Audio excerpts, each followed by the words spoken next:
time to learn some new traps and a new opening. The opening response I'm about to show you works very well against the Queen's Gambit, not against any d4 opening. Of course, there are so many of them. Goodness, the Queen's Gambit is a very popular opening, so you don't need to stress. But hey, do me a favor before we start. You aren't watching my videos up to the end nowadays. You see, the best you can do to support this channel or tell the algorithm that you love what I do is by watching my entire videos and also sharing, not forgetting to subscribe if you haven't already as well. Before we go any further, let me share with you two main problems that many black players encounter in the Queen's Gambit. Say white plays d4, then you go d5, and after c4, you go c6, knight f3, and knight f6. After pawn to e3, and let's say you take, they take, you can't even develop your light squad bishop to any of these squares, even bishop f5, due to queen b3. The queen hits the b7 pawn and the f7 pawn. These are positional errors that most average players run into when we talk of the Queen's Gambit. Not to mention that at any point in time, white may play knight e5. So in my d4 response, we're going to see how to stop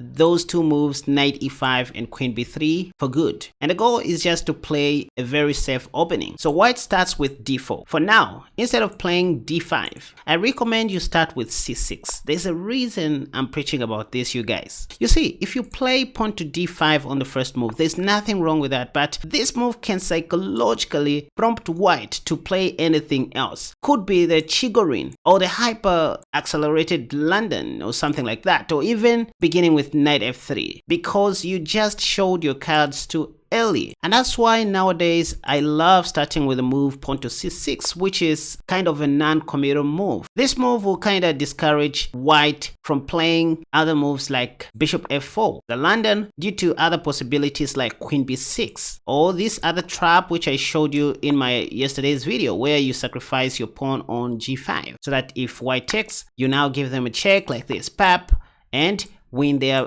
bishop for free. But this is not the point of this video anyway. I just wanted to show you or to tell you the psychology behind the move pawn to c6. This is what I do most of the times if I just want to confuse my opponents. Another beauty of starting with c6 is, who knows, maybe white may be forced to go back to e4 and you might turn the game back to the Caro-Kann. But the top played move in the Lichess database, oops, let me just show you. You can see the top played move is still pawn to c4, which everybody plays, c4. Even in the Masters database, look at this, pawn to c4. So you will never go wrong starting with c6. White usually plays c4, after which you now go d5. This is called the Slav defense. It's like the game started with d4, then you played d5, and after they played c4, that's when you go c6. Same thing, same WhatsApp group.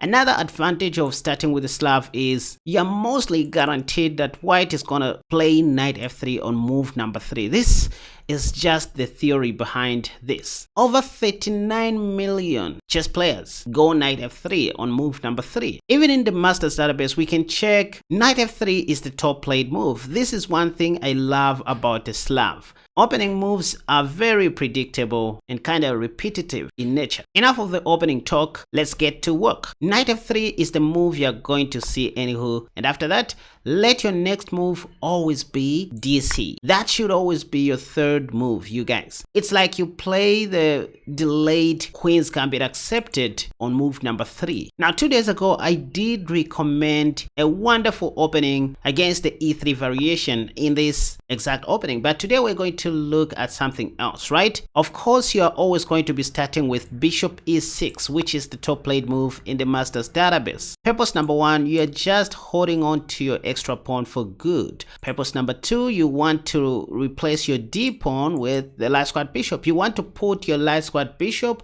on d5 so that it starts acting as a bigger pawn. Today's main area of my interest is bishop g4, not bishop d5. So let's say white plays knight c3 in this position. Knight f6 can wait. The move I recommend for now, since you can't play bishop d5 in this case, is bishop g4. Why?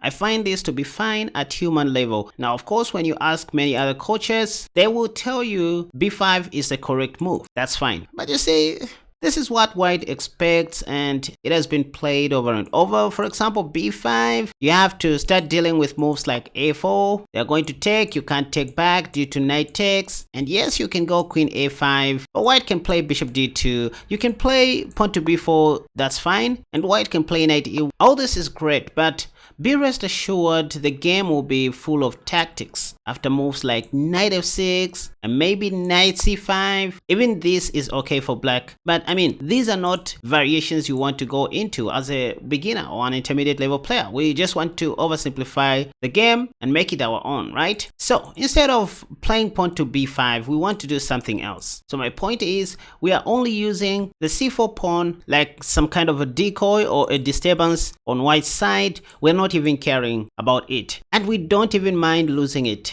It's an extra pawn. Problem number one in the queen's gambit is knight e5. Problem number two is queen b3, which also hits the b7 pawn, together with the bishop hitting the f7 square as well. So queen b3 and knight e5 are the problems we are trying to solve. That's why I recommend you go bishop g4. Bishop g4 eliminates the knight, technically speaking. So take this as a novelty for the time being. Most of your opponents would take the pawn on c4, after which you go pawn to e6 now. After queen b3, don't be tempted to go pawn to b5 in this particular line, as white may sacrifice their knight and maybe do you damage on that side of the board. So after bishop takes, just go pawn to e6 and you should be good to go. In fact, if this happens now, we can just take the knight on f3 for starters, and if queen takes b7, we just go bishop takes, rook g1, knight d7, and we save our bishop. If this happens, we continue playing normally. Knight e7, the rook is coming, and if we want, we can even fianchetto on that side of the board. So knight c3, bishop g4, we move the same piece twice in the opening stage, yes.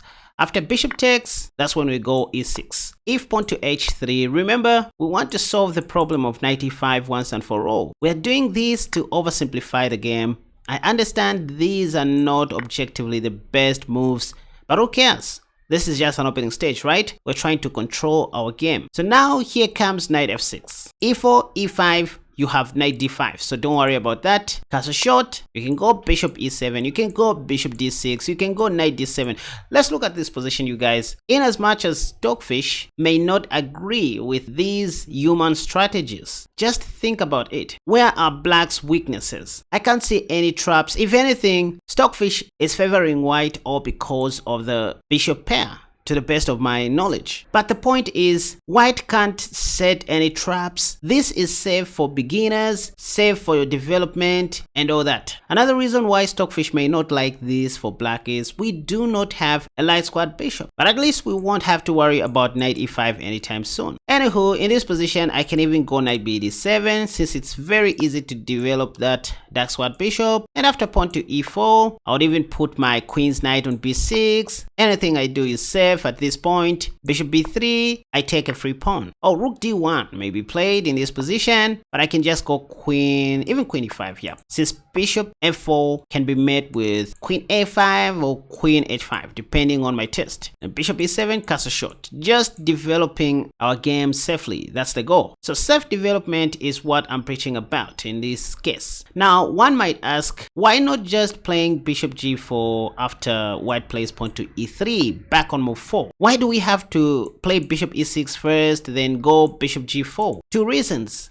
Number one, bishop e6 may attract knight g5, as I mentioned earlier, and that will allow you to win a free knight against unprepared opponents, of course. And reason number two, you just want to test the waters to see what else white is up to. For example, instead of knight c3, they might even play pawn to a4 in this position, which allows you to develop your knight to f6 now. What's the difference? The difference is this time white cannot play knight g5 once again due to queen a5 check, and they will lose that. See the difference? After bishop e6, instead of f4, if white plays knight c3 and we play knight f6, they can now safely go knight g5 to attack our light squad bishop, knowing full and well that we don't have a check. You see? So these are just simple tricks to always keep in mind. That's why when you see knight c3, play bishop g4.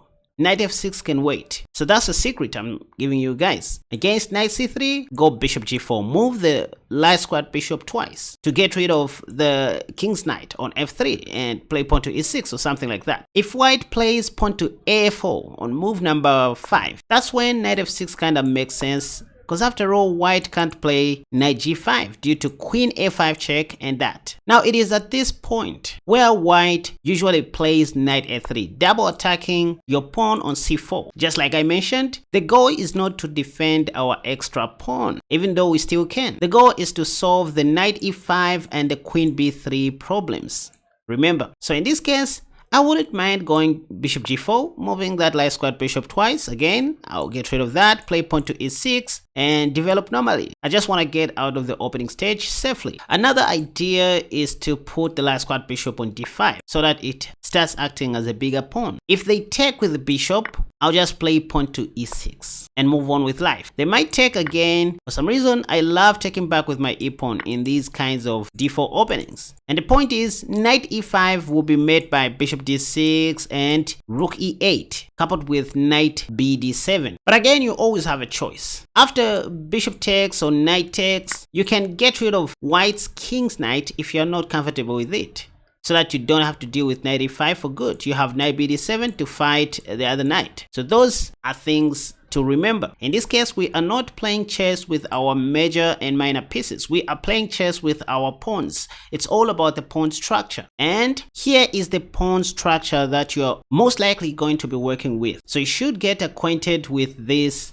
pawn structure. You should get familiar with this. These highlighted pawns and those queenside pawns like that. You don't need the c4 pawn. You don't need to guard it for good. It will just ruin your position or maybe put you in a bad tactical position. Again, you don't want to enter into many tactics. That's why you want to avoid moves like pawn to b5. Another strategy would be fiancheroing your king side like that. Put your knight on e7 or on f6 and cast a shot. Play this in a style of the kid, the King's Indian Defense or the Perk. I can go on and on talking about these, you guys, but that's why we have courses where we share more insights and go deep into these things. I highly recommend that you get my semi-Slav course at KaspaChess.com or on my Patreon page for you to learn more similar ideas. And hey, check this out! Using my own little programming skills, I just built a brand new KaspaChess website where you can access my new chess courses plus some of the classic favorites. Even though thousands of my committed students have found success with these courses, buying them is how you help this channel to survive. Please, I would love your honest feedback on the new look and feel. And while you are there, take a look at Casper Tech Clean Books, my new bookkeeping and accounting software for SMEs and chess players who run businesses too. Now check this out, you guys. If you want to learn more about these kinds of tricks or similar opening ideas like the ones I just shared, you can watch this video that has popped up on the top left. Another video that I highly recommend you check out to skyrocket your rating is this one that has popped up on the top right. But if you love Gambit videos, you can check out the video that has popped up on the bottom left. And if you are a lover of chess traps like myself, feel free to click on the video that has popped up on the bottom right.